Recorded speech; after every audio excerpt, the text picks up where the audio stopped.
Hello students, welcome to the online classes of ABN and PRR College of Science Kovur. I am Thompson, lecturer in commerce. The subject I am dealing is auditing. The subject auditing is for 3rd BCom vocational students and 3rd BCom general students. Okay students, today we will discuss about a topic. Today's our topic is main steps to be taken into account while commencement of a new audit. Main steps to be taken into account while commencement of a new audit.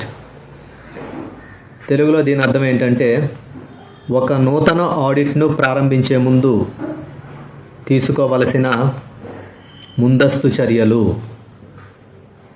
ఒక నూతన ఆడిట్ను ప్రారంభించే ముందు తీసుకోవలసిన ముందస్తు చర్యలు. దీనికి మరొక పేరు కూడా ఉంది తెలుగులో, ఆడిట్ ప్రణాళికీకరణ. ఆడిట్ ప్రణాళికీకరణ. ఓకే, ఇంగ్లీష్లో దీనికి మరొక పేరు ఏం పేరంటే ఆడిట్ ప్లానింగ్. ఆడిట్ ప్లానింగ్ అంటే main steps to be taken into account while commencement of a new audit అన్న ఆడిట్ ప్లానింగ్ అన్న ఒక్కటే మీనింగ్. తెలుగులో ఆడిట్ ప్రారంభించే ముందు తీసుకోవలసిన ముందస్తు చర్యలు లేదా ఆడిట్ ప్రణాళికీకరణ, ఈ రెండింటి యొక్క అర్థం ఒక్కటే. రైట్, మన టాపిక్ని స్టార్ట్ చేసుకుందాం. ఈ టాపిక్ మీనింగ్ ఏంటంటే ఆడిటర్ ఏదైనా ఆర్గనైజేషన్కి సంబంధించిన ఒక ఆడిట్ని క్రొత్తగా స్టార్ట్ చేసే ముందు అతను ఏ విషయాలను జాగ్రత్తగా పరిశీలించుకోవాలి, అసలు అతను వర్క్ని ఏ విధంగా స్టార్ట్ చేయాలి, వర్క్ని ఏ విధంగా కంటిన్యూ చేయాలి, వర్క్ని ఏ విధంగా క్లోజ్ చేయాలి అని ప్రతి విషయాన్ని కూడా ఆడిటర్ చాలా జాగ్రత్తగా ఆలోచించి దానికి తగ్గట్టుగా అతను ముందుకెళ్లాల్సిన అవసరం ఉంది. ఆడిటర్ తన ఆడిట్ వర్క్ని కంటిన్యూ చేస్తున్నప్పుడు during the conducting of an audit, అంటే ఆడిట్ జరుగుతున్నప్పుడు, ఆడిట్ వర్క్ చేస్తున్నప్పుడు అతనికి ఏవైనా ప్రాబ్లమ్స్ వచ్చినప్పుడు, అతనికి ఏదైనా ఇన్ఫర్మేషన్ అవసరమైనప్పుడు దాన్ని ఎవరి దగ్గర నుంచి ఇమీడియట్గా తెచ్చుకోవాలి, ఆ ఇన్ఫర్మేషన్ బేస్ చేసుకుని ఆడిట్ వర్క్ని ముందుకు ఏ విధంగా తీసుకెళ్ళాలి అనే విషయాన్ని కూడా ఆడిటర్ ముందుగానే ఆలోచించుకోవాలి. సో ఈ విధంగా ఆడిటర్ తన ఆడిట్ వర్క్ని స్టార్ట్ చేయడానికి ముందే ప్రతి విషయాన్ని ఇలా జాగ్రత్తగా ఆలోచించుకుని ఆడిట్ వర్క్ని కానీ స్టార్ట్ చేసినట్లయితే డెఫినెట్గా ఆడిటర్ ఇన్ టైంలో ఆడిట్ వర్క్ని కంప్లీట్ చేసి ఆడిట్ రిపోర్ట్ని కూడా మేనేజ్మెంట్కి సబ్మిట్ చేయడానికి వీలుంటుంది.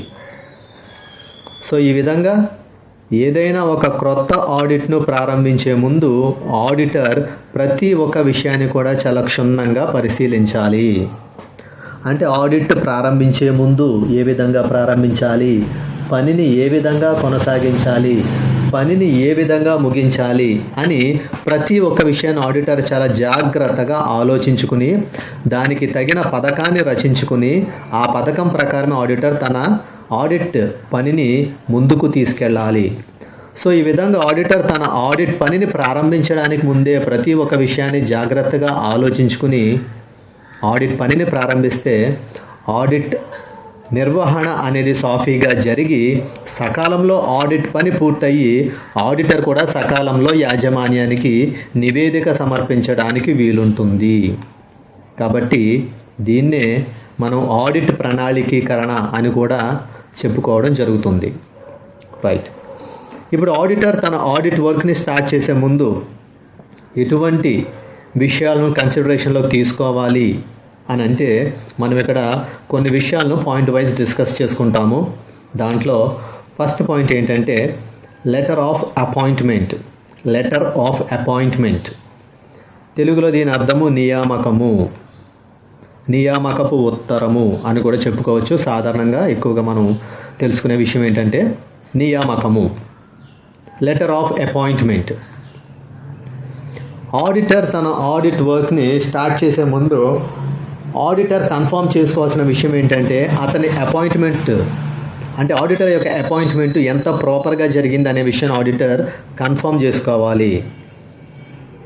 అంటే ఆడిటర్ తన అపాయింట్మెంటు ఎంత ప్రాపర్గా అఫీషియల్గా ఆథరైజ్డ్గా జరిగింది అని కన్ఫర్మ్ చేసుకోవడానికి గాను అతను మేనేజ్మెంట్ నుంచి ఒక ఆథరైజ్డ్ లెటర్ని పొందవలసిన అవసరం ఉంది.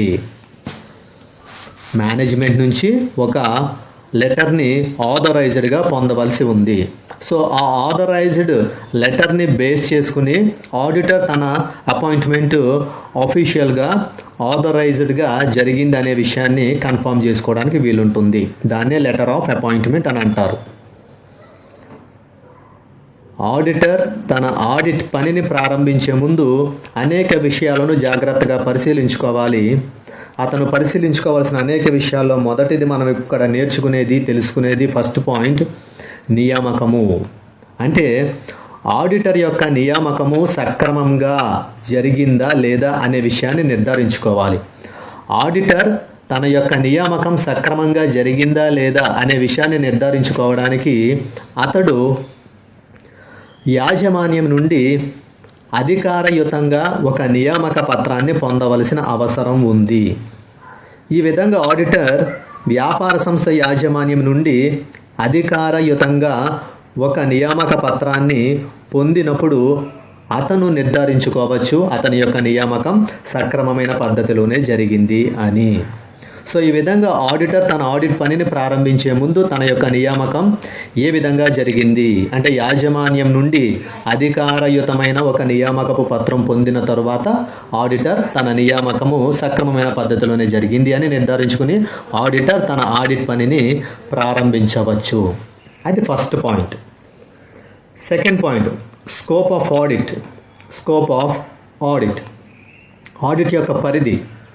ఆడిట్ యొక్క పరిధి.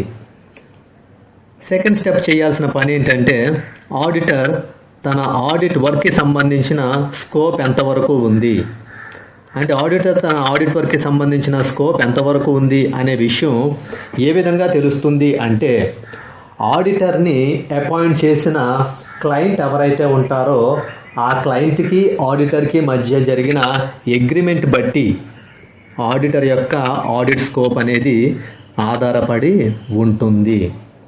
ఈ విధంగా ప్రైవేట్ బిజినెసెస్ గురించి మాట్లాడుకుంటే ప్రైవేట్ బిజినెస్ ఆర్గనైజేషన్స్ గురించి మాట్లాడుకుంటే ఆడిటర్ని అపాయింట్ చేసుకున్న మేనేజ్మెంట్ ఎవరైతే ఉంటారో వాళ్ళని క్లయింట్గా కన్సిడర్ చేయడం జరుగుతుంది. సో ఆ క్లయింట్కి ఆడిటర్కి మధ్య జరిగిన అగ్రిమెంట్లో ఏ విషయాలైతే రాసుకోవడం జరిగిందో ఆ విషయాల వరకు ఆడిటర్ యొక్క ఆడిట్ వర్క్కి సంబంధించిన స్కోప్ అనేది ఉంటుంది. ఇన్ కేస్ ఆఫ్ కంపెనీల విషయంలో ఆడిట్ వర్క్కి సంబంధించిన స్కోప్ అనేది కంపెనీస్ యాక్ట్ 2013లో మెన్షన్ చేయబడ్డ డ్యూటీస్, రెస్పాన్సిబిలిటీస్ అండ్ లయబిలిటీస్ బట్టి ఉంటుంది. సో ఈ విధంగా ప్రైవేట్ బిజినెస్ ఆర్గనైజేషన్స్ అయితే ఆడిటర్కి క్లయింట్కి మధ్య ఏ అగ్రిమెంట్ అయితే కుదిరిందో ఆ అగ్రిమెంట్ బట్టి ఆడిట్ వర్క్ యొక్క స్కోప్ ఉంటుంది. అలా కాకుండా కంపెనీల విషయంలో ఆడిటర్ కంపెనీస్ యాక్ట్ 2013ని చాలా జాగ్రత్తగా స్టడీ చేసి అందులో ఆడిటర్స్ యొక్క డ్యూటీస్ ఏంటి, రెస్పాన్సిబిలిటీస్ ఏంటి, లయబిలిటీస్ ఏంటి అని జాగ్రత్తగా స్టడీ చేసి వాటి ప్రకారం ఆడిటర్ తన ఆడిట్ వర్క్ని స్టార్ట్ చేయాల్సిన అవసరం ఉంటుంది. సో కంపెనీల విషయంలో ఆడిట్ వర్క్కి సంబంధించిన స్కోప్ ఆ విధంగా ఉంటుంది.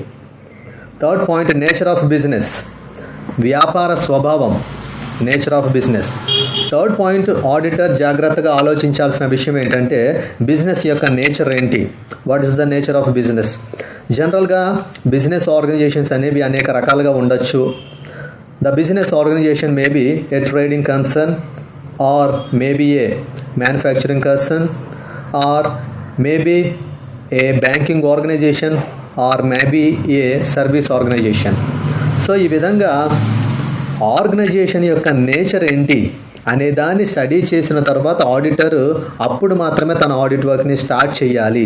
అంటే ఒక్కో రకమైన బిజినెస్ ఆర్గనైజేషన్కి ఒక్కో స్పెషల్ నేచర్ అనేది ఉంటుంది కాబట్టి ఆ నేచర్ని ముందు స్టడీ చేసిన తర్వాత ఆ నేచర్కి తగ్గట్టుగా ఆడిటర్ తన ఆడిట్ వర్క్ని స్టార్ట్ చేసి దానికి ముందుకు తీసుకెళ్లాల్సిన అవసరం ఉంది. వ్యాపార స్వభావం థర్డ్ పాయింట్. వ్యాపార స్వభావం. ఆడిటర్ తన ఆడిట్ పనిని ప్రారంభించే ముందు తాను ఏ వ్యాపార సంస్థనైతే ఖాతా పుస్తకాలనైతే ఆడిట్ చేయబోతున్నాడో ఆ సంస్థ యొక్క స్వభావం గూర్చి జాగ్రత్తగా తెలుసుకోవాలి. ఆ సంస్థ యొక్క స్వభావం గురించి తెలుసుకోవాలంటే సంస్థలు యొక్క స్వభావాలు అనేక రకాలుగా ఉండొచ్చు. అది సంస్థల యొక్క ఏర్పాటుపై ఆధారపడి ఉంటుంది. వ్యాపార సంస్థలు ఎన్ని రకాలుగా ఉండొచ్చు అంటే సాధారణంగా వర్తక సంస్థ కావచ్చు, ఉత్పత్తి సంస్థ కావచ్చు, బ్యాంకింగ్ సంస్థ కావచ్చు, లేదా సేవా సంస్థ కావచ్చు. ఒక్కో సంస్థ ఒక్కో ప్రత్యేకమైన స్వభావాన్ని కలిగి ఉంటుంది కాబట్టి దానికి తగ్గట్టుగా ఆడిటర్ ఆడిట్ పనిని ప్రారంభించి తన ఆడిట్ పనిని ముందుకు తీసుకెళ్ళాలి. కాబట్టి ఆడిటర్ తన ఆడిట్ పనిని ప్రారంభించే ముందు వ్యాపార సంస్థ యొక్క స్వభావం గురించి కూడా జాగ్రత్తగా అధ్యయనం చేయాల్సిన అవసరం ఉంది. 4th point, system of accounting employed. System of accounting employed, తెలుగులో దీని అర్థం అకౌంటింగ్ పద్ధతులు. అంటే బిజినెస్ ఆర్గనైజేషన్లో ఏ type of accounting method follow అవుతున్నారో అనే విషయాన్ని కూడా ఆడిటర్ తెలుసుకోవాలి. ఆర్గనైజేషన్లో ఫాలో అవుతున్న అకౌంటింగ్ మెథడ్ గురించి ఆడిటర్ తెలుసుకున్న తర్వాత మాత్రమే ఆడిటర్ తన ఆడిట్ వర్క్ని స్టార్ట్ చేసి దాన్ని కంటిన్యూ చేయాల్సిన అవసరం ఉంది. అంటే సింగిల్ ఎంట్రీ సిస్టమ్ ప్రకారము ఆర్గనైజేషన్లో అకౌంటింగ్ బుక్స్ మెయింటైన్ చేస్తున్నారా, లేదా డబుల్ ఎంట్రీ అకౌంటింగ్ సిస్టమ్ ప్రకారం ఆర్గనైజేషన్లో అకౌంటింగ్ బుక్స్ మెయింటైన్ చేస్తున్నారా అనే విషయాన్ని తెలుసుకున్న తర్వాత ఆడిటర్ తన ఆడిట్ వర్క్ని స్టార్ట్ చేసి దాన్ని కంటిన్యూ చేయాల్సిన అవసరం ఉంది. అంటే వ్యాపార సంస్థ ఏ పద్ధతిలో ఖాతా పుస్తకాలు నిర్వహిస్తుంది ఆడిటర్ తెలుసుకోవాలి. వ్యాపార సంస్థ ఏ పద్ధతిలో ఖాతా పుస్తకాలు రాస్తుంది అంటే కొన్ని సంస్థలు ఒంటి పద్దు విధానంలోనూ మరికొన్ని సంస్థలు జంట పద్దు విధానంలోనూ ఖాతా పుస్తకాలు రాస్తూ ఉండవచ్చు. దాన్ని ఆడిటర్ జాగ్రత్తగా తెలుసుకున్న తర్వాత దాని గురించిన సమాచారం ఆడిటర్ రాబట్టిన తర్వాత ఆడిటర్ సంస్థ ఖాతా పుస్తకాలు రాసే పద్ధతిని బట్టి ఆడిటర్ ఒక ప్రణాళికను తయారు చేసుకుని దానికి తగ్గట్టుగా ఆడిటర్ తన ఆడిట్ పనిని ప్రారంభించి దాన్ని ముందుకు కొనసాగించాల్సిన అవసరం ఉన్నది. Next 5th point, condition of internal check. అంటే ఆర్గనైజేషన్లో ఇంటర్నల్ చెకింగ్ సిస్టమ్ అనేది ఇంప్లిమెంట్ అవుతుందా లేదా అనే ఇన్ఫర్మేషన్ కూడా ఆడిటర్ మేనేజ్మెంట్ నుంచి తెలుసుకోవాల్సిన అవసరం ఉంది. ఇంటర్నల్ చెక్ సిస్టమ్ అనేది ఇంప్లిమెంట్ అవుతుంటే అది ఎంత ప్రాపర్గా ఇంప్లిమెంట్ అవుతుంది అనే విషయాన్ని కూడా ఆడిటర్ జాగ్రత్తగా స్టడీ చేయాల్సిన అవసరం ఉంది. అంటే ఆడిటర్ ఆడిట్ వర్క్ని స్టార్ట్ చేసే ముందు ఇంటర్నల్ చెకింగ్ సిస్టమ్ అనేది ఉందా, అది ఎంత ప్రాపర్గా ఇంప్లిమెంట్ అవుతుందో అతను తెలుసుకోవాలి. వ్యాపార సంస్థకు సంబంధించిన ఆడిట్ పనిని ప్రారంభించే ముందు ఆడిటర్ సంస్థలో అంతర్గత తనిఖీ పద్ధతి అమలులో ఉందా, అది ఎంత సమర్థవంతంగా అమలు జరుగుతుంది అనే సమాచారాన్ని ఆడిటర్ తెలుసుకోవాల్సిన అవసరం ఉంది. 6th point, list of books. పుస్తకాల జాబితా. లిస్ట్ ఆఫ్ బుక్స్, పుస్తకాల జాబితా. ఆడిటర్ బిజినెస్ ఆర్గనైజేషన్కి సంబంధించి బిజినెస్ ఆర్గనైజేషన్ మెయింటైన్ చేస్తున్న బుక్స్కి సంబంధించి ఎన్ని బుక్స్ అయితే ఉన్నాయో వాటికి సంబంధించిన లిస్ట్ ఆడిటర్ మేనేజ్మెంట్ నుంచి అడిగి తీసుకోవాల్సిన అవసరం ఉంది. దాన్ని లిస్ట్ ఆఫ్ బుక్స్ అంటారు. పుస్తకాల జాబితా అంటే వ్యాపార సంస్థ ఎన్ని రకాల ఖాతా పుస్తకాలు అయితే నిర్వహిస్తుందో, ఏ రికార్డులు, ఏ డాక్యుమెంట్లు, ఏ ఫైళ్ళు అయితే నిర్వహిస్తుందో వాటికి సంబంధించిన పూర్తి జాబితాను, పూర్తి సమాచారాన్ని ఆడిటర్ యాజమాన్యం నుండి అడిగి తీసుకోవాల్సిన అవసరం ఉంది. దీన్నే లిస్ట్ ఆఫ్ బుక్స్ అంటారు. Next, list of officers. అధికారుల జాబితా. ఆర్గనైజేషన్లో పనిచేస్తున్న ఆఫీసర్స్ ఎవరు, వారి యొక్క నేమ్స్ ఏంటి, వారి యొక్క డెసిగ్నేషన్స్ ఏంటి, వారి యొక్క duties and responsibilities and liabilities ఏంటి అనే విషయాన్ని మొత్తం ఒక లిస్ట్ రూపంలో ఆడిటర్ మేనేజ్మెంట్ నుంచి అడిగి తీసుకోవాల్సిన అవసరం ఉంది. ఆడిటర్ ఏ సంస్థ యొక్క ఖాతా పుస్తకాలు ఆడిట్ చేస్తున్నాడో ఆ సంస్థలో పనిచేస్తున్న అధికారులు ఎవరు, వారి పేర్లు ఏమిటి, వారి యొక్క అర్హతలు ఏంటి, వారి యొక్క విధులు ఏమిటి, బాధ్యతలు ఏమిటి, ఇలా వీటికి సంబంధించిన అనేక విషయాలను, పూర్తి సమాచారాన్ని ఆడిటర్ వ్యాపార సంస్థ యొక్క యాజమాన్యమును అడిగి తీసుకోవాల్సిన అవసరాన్ని కలిగి ఉన్నాడు. దాన్నే లిస్ట్ ఆఫ్ ఆఫీసర్స్, అధికారుల జాబితా అని అంటారు. Next 8th point, instructions to clients. క్లయింట్లకు ఆదేశాలు. ఆడిటరు క్లయింట్కి ఇన్స్ట్రక్షన్స్ ఇస్తాడు. క్లయింట్ అంటే ఇక్కడ ఆడిటర్ని అపాయింట్ చేసుకున్న పర్సన్ని ఆడిటర్ క్లయింట్గా కన్సిడర్ చేస్తాడు. సో ఆ క్లయింట్ నుంచి ఆడిటర్ ఇన్ఫర్మేషన్ అంతా కూడా కలెక్ట్ చేసిన తర్వాత, ఆడిటర్ తనకు అవసరమైన ఇన్ఫర్మేషన్ అంతా కూడా క్లయింట్ నుంచి రాబట్టిన తర్వాత ఆడిటర్ క్లయింట్కి కొన్ని ఇన్స్ట్రక్షన్స్ ఇస్తాడు. ఏ విషయాలు ఇన్స్ట్రక్షన్స్ ఇస్తాడు అంటే auditor first trial balance and final accounts అంటే ఆడిటరు క్లయింట్కి చెప్తాడనమాట, ట్రయల్ బ్యాలెన్స్ ప్రిపేర్ చేసి ఫైనల్ అకౌంట్స్ రెడీ చేయండి అనేసి. Next schedule of debtors and creditors, డెటార్స్కి క్రెడిటార్స్కి సంబంధించిన షెడ్యూల్ ప్రిపేర్ చేయమని ఆడిటర్ క్లయింట్ని ఇన్స్ట్రక్ట్ చేస్తాడు. Next C stock sheet indicating method of valuation, ఆర్గనైజేషన్కి సంబంధించి స్టాక్ షీట్ని ఆడిటర్ అడిగి ఆర్గనైజేషన్ని దాన్ని రెడీ చేయమని ఆడిటర్ క్లయింట్ని ఇన్స్ట్రక్ట్ చేయడం జరుగుతుంది. Next point D details of investments with cost and market price, అంటే ఆర్గనైజేషన్ ఏ రకమైన ఇన్వెస్ట్మెంట్లు పెట్టింది, ఆ ఇన్వెస్ట్మెంట్లకి మార్కెట్ ప్రైస్ ఏ విధంగా ఉంది, కాస్ట్ ప్రైస్ ఏ విధంగా ఉంది అనే విషయాన్ని ప్రిపేర్ చేసి ఆడిటర్కి ఇవ్వాల్సిందిగా క్లయింట్ని ఇన్స్ట్రక్ట్ చేయడం జరుగుతుంది. ఇక పాయింట్ ఈ లీగల్ డాక్యుమెంట్స్, కాంట్రాక్ట్స్ ఎట్సెట్రా, ఆర్గనైజేషన్కి సంబంధించిన లీగల్ డాక్యుమెంట్స్ ఏమున్నాయో వాటిని ప్లస్ ఆర్గనైజేషను ఏ కాంట్రాక్ట్స్ అయితే కలిగి ఉందో ఆ కాంట్రాక్ట్స్ సంబంధించిన విషయాలన్నింటినీ కూడా ఆడిటర్ తనకి ఇవ్వాల్సిందిగా క్లయింట్ని ఇన్స్ట్రక్ట్ చేయడం జరుగుతుంది. ఈ విధంగా ఆడిటర్ క్లయింట్లకు ఆదేశాలు జారీ చేస్తాడు. అంటే ఆడిటర్ క్లయింట్లకు ఏ విషయాలు ఆదేశాలు జారీ చేస్తాడంటే అంకణా తయారు చేసి ముగింపు లెక్కలను తయారు చేసి సిద్ధంగా ఉంచండి. నెక్స్ట్ రుణగ్రస్తులు రుణదాతలకు సంబంధించిన షెడ్యూల్ జాబితా సిద్ధంగా ఉంచండి. నెక్స్ట్ స్టాక్ షీట్ని సిద్ధంగా ఉంచండి. నెక్స్ట్ పెట్టుబడులకు సంబంధించిన వివరాలను సిద్ధంగా ఉంచండి. మార్కెట్ ప్రైస్తో పాటు మరియు కాస్ట్ ప్రైస్తో పాటు వేరువేరుగా ఏ విధమైన పెట్టుబడులు పెట్టారో పెట్టుబడులకు సంబంధించిన వివరాలు సిద్ధంగా ఉంచండి. దాంతోపాటు వ్యాపార సంస్థకు సంబంధించిన లీగల్ డాక్యుమెంట్లు, వ్యాపార సంస్థ కుదుర్చుకున్న కాంట్రాక్టులకు సంబంధించిన వివరాలు కూడా సిద్ధంగా ఉంచండి అని ఆడిటర్ క్లయింట్లకు ఆదేశాలు జారీ చేస్తాడు. Next 9th point list of debtors and creditors, auditor business ఆర్గనైజేషన్కి సంబంధించిన డెటార్స్ ఎవరు, క్రెడిటార్స్ ఎవరు, వాళ్ళకి సంబంధించిన లిస్ట్ని ప్రిపేర్ చేసి ఆ లిస్ట్ని తనకు సబ్మిట్ చేయాల్సిందిగా ఆడిటర్ మేనేజ్మెంట్ని అడిగి దాన్ని తీసుకోవడం జరుగుతుంది. సో ఈ విధంగా వ్యాపార సంస్థకు సంబంధించిన రుణగ్రస్తులు ఎవరు, వ్యాపార సంస్థకు రుణాలు ఇచ్చిన రుణదాతలు ఎవరు, వారి యొక్క జాబితానంతా సిద్ధంగా చేసి దాన్ని తనకు సమర్పించాల్సిందిగా ఆడిటర్ యాజమాన్యాన్ని కోరడం జరుగుతుంది. 10th point previous years financial statements, అంటే గత సంవత్సరపు ఆర్థిక నివేదికలు. ఆడిటర్ మేనేజ్మెంట్ని ప్రీవియస్ ఇయర్కి సంబంధించిన ఫైనాన్షియల్ స్టేట్మెంట్స్ను కూడా అడిగి తీసుకోవడం జరుగుతుంది. సో ఈ విధంగా ప్రీవియస్ ఇయర్కి సంబంధించి బిజినెస్ ఆర్గనైజేషన్ యొక్క ఫైనాన్షియల్ స్టేట్మెంట్స్ ఏ విధంగా ఉన్నాయో అనే దాన్ని ఆడిటర్ స్టడీ చేయడం వల్ల కరెంట్ ఇయర్లో ఆడిటర్ తన ఆడిట్ వర్క్ని చాలా కరెక్ట్ మేనర్లో స్టార్ట్ చేసి దాన్ని ముందుకు తీసుకెళ్ళడానికి వీలుంటుంది. అందుకే ఆడిటర్ ఆర్గనైజేషన్కి సంబంధించిన ప్రీవియస్ ఇయర్ ఫైనాన్షియల్ స్టేట్మెంట్స్ని అడిగి తీసుకోవడం జరుగుతుంది. అంటే ఆడిటర్ వ్యాపార సంస్థకు సంబంధించిన గత సంవత్సర ఆర్థిక నివేదికలు అనే దాన్ని యాజమాన్యం నుండి అడిగి తీసుకుని వాటిని జాగ్రత్తగా అధ్యయనం చేసి ప్రస్తుత సంవత్సరంలో ఆడిటర్ తన ఆడిట్ పనిని ఏ విధంగా ప్రారంభించి ముందుకు తీసుకెళ్లాలో తెలుసుకోవడానికి వీలుంటుంది. కాబట్టి ఆడిటర్ తప్పకుండా యాజమాన్యాన్ని వ్యాపార సంస్థ యొక్క గత సంవత్సరపు ఆర్థిక నివేదికలు అడిగి తీసుకోవాల్సిన అవసరం ఉంది. Change of auditor,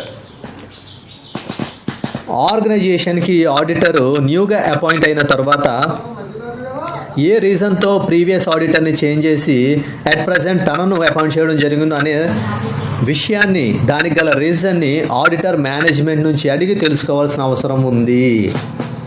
change of auditor అంటే ఆడిటర్ మార్పు, అంటే ప్రస్తుతం నియమించబడ్డ ఈ ఆడిటర్ గతంలో ఏ ఆడిటర్ తొలగించబడడం ద్వారా నియమించబడ్డాడో, గతంలో ఉన్న ఆడిటర్ ఏ కారణం చేత తొలగించబడ్డాడో అనే విషయాన్ని ఆడిటర్ తెలుసుకున్న తర్వాత ప్రస్తుతం ఆడిటర్ తన యొక్క ఆడిట్ పనిని ప్రారంభించి ముందుకు తీసుకెళ్లాల్సిన అవసరం ఉంది. దీన్నే చేంజ్ ఆఫ్ ఆడిటర్ అంటారు. Next study of documents, auditor business ఆర్గనైజేషన్కి సంబంధించిన డాక్యుమెంట్స్ అన్నింటినీ కూడా చాలా డీటెయిల్గా తరోగా స్టడీ చేయాల్సిన అవసరం ఉంది. దీన్నే స్టడీ ఆఫ్ డాక్యుమెంట్స్ అని అంటారు. Next study of prospectus, study of documents అంటే డాక్యుమెంట్ల యొక్క పరిశీలన. 13th point study of prospectus అంటే పరిచయ పత్రం యొక్క పరిశీలన. కంపెనీ పాయింట్ ఆఫ్ వ్యూలో కంపెనీల విషయంలో ఆడిటర్ కంపెనీకి సంబంధించిన ప్రాస్పెక్టస్ని చాలా కేర్ఫుల్గా స్టడీ చేయాల్సిన అవసరం ఉంది. కంపెనీకి సంబంధించిన ప్రాస్పెక్టస్ని చాలా కేర్ఫుల్గా స్టడీ చేసిన తర్వాత ఆడిటర్ తన ఆడిట్ వర్క్ని స్టార్ట్ చేసి ముందుకు తీసుకెళ్లాల్సిన అవసరం ఉంది. ఆడిటర్ తన ఆడిట్ పనిని ప్రారంభించే ముందు ఖచ్చితంగా కంపెనీకి సంబంధించిన పరిచయ పత్రాన్ని అధ్యయనం చేయాలి. అలా అధ్యయనం చేసిన తర్వాత మాత్రమే ఆడిటర్ తన ఆడిట్ పనిని ప్రారంభించి ముందుకు తీసుకెళ్లాల్సిన అవసరం ఉంది. Preparation of audit programme 14th point, ఆడిట్ కార్యక్రమం యొక్క తయారీ. సో ఆల్మోస్ట్ ఇంకా ఆడిటర్ అన్ని రకాల విషయాలను చాలా జాగ్రత్తగా పరిశీలించిన తర్వాత అధ్యయనం చేసిన తర్వాత ఆడిటర్ చేయాల్సిన పని ఏంటంటే ఆడిట్ కార్యక్రమాన్ని తయారు చేయాలి. అంటే ఆడిట్ ప్రోగ్రామ్ ప్రిపరేషన్. అంటే ఆడిట్ ప్రోగ్రామ్ ప్రకారమే ఆడిటర్ అతని యొక్క స్టాఫ్ లేదా అసిస్టెంట్స్ ఆడిట్ వర్క్ని స్టార్ట్ చేసి దాన్ని ముందుకు తీసుకెళ్తారు. కాబట్టి ఆడిట్ ప్రోగ్రామ్ని ప్రిపేర్ చేయాల్సిన బాధ్యత ఆడిటర్దే. 15th point, plan of work. Audit ప్రోగ్రామ్ని కూడా ఆడిటర్ ప్రిపేర్ చేసేసిన తర్వాత ఇంకా వర్క్ని ప్లాన్ చేసి ఆ వర్క్ని ఆడిటర్ తన స్టాఫ్కి లేదా అసిస్టెంట్స్కి వర్క్ని డ్యూటీస్ని అసైన్ చేసేసి వాళ్ళు వాళ్ళ యొక్క డ్యూటీస్ని ప్రాపర్గా పెర్ఫామ్ చేస్తున్నారో లేదో ఆడిటర్ సూపర్వైజ్ చేయాల్సిన అవసరం ఉంది. సో ఈ విధమైన స్టెప్స్ అన్నింటినీ కూడా ఆడిటర్ తన ఆడిట్ వర్క్ని స్టార్ట్ చేసే ముందు ఖచ్చితంగా ఫాలో కావాలి. వీటిని ఏమంటారంటే main steps to be taken into account while commencement of a new audit. Auditor ఒక క్రొత్త ఆడిట్ను ప్రారంభించే ముందు తీసుకోవాల్సిన ముందస్తు చర్యలు లేదా జాగ్రత్తలు. దీన్ని ఇంగ్లీష్లో మరో విధంగా ఆడిట్ ప్లానింగ్ అని అంటారు. తెలుగులో దీనికి పేరు ఆడిట్ ప్రణాళికీకరణ.